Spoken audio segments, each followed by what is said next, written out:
Hello guys, meron ako ditong 6 na piraso na short ribs and I will divide it into 3. At saka i-rinse ko siya, tapos i-drain. Tapos mag-prepare ako ng slice na ginger at saka large onion. And then I will put together into the pot.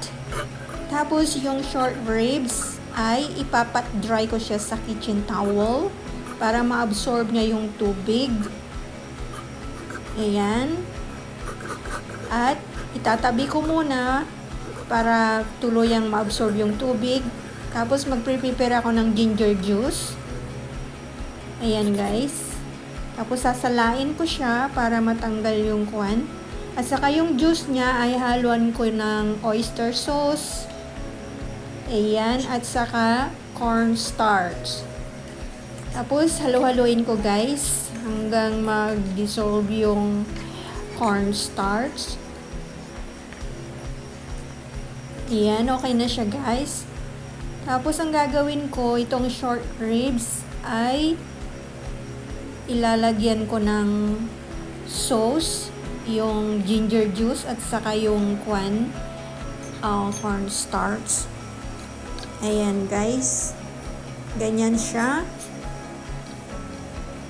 Lalagay ko lahat hanggang ma-distribute lahat yung ginger juice na ginawa ko. Tapos, maglalagay ako ng mantika.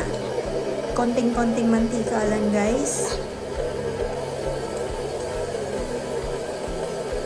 And then, i-fry ko yung short ribs. Mga ilang seconds lang guys.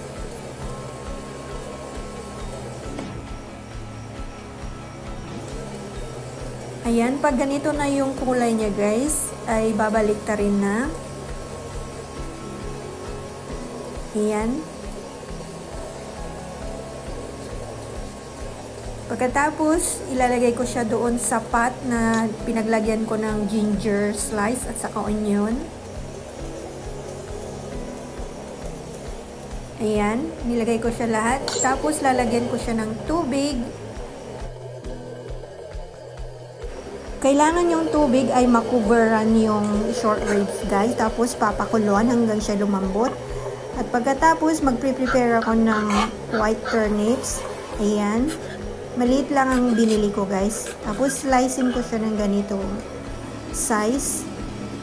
So pag 50% na malambot na yung short ribs ay haluan ko siya ng chuhu paste. Ito yung Chinese na isang seasoning na napakasarap para sa beef. Tapos pakuluan ko lang mga 2 minutes at ihahalo ko na yung white turnips. Ayan. So malambot na yung turnips guys at pwede nang i-serve. So please, if you are new here, don't forget to subscribe, like, and comment. Thank you so much. See you soon.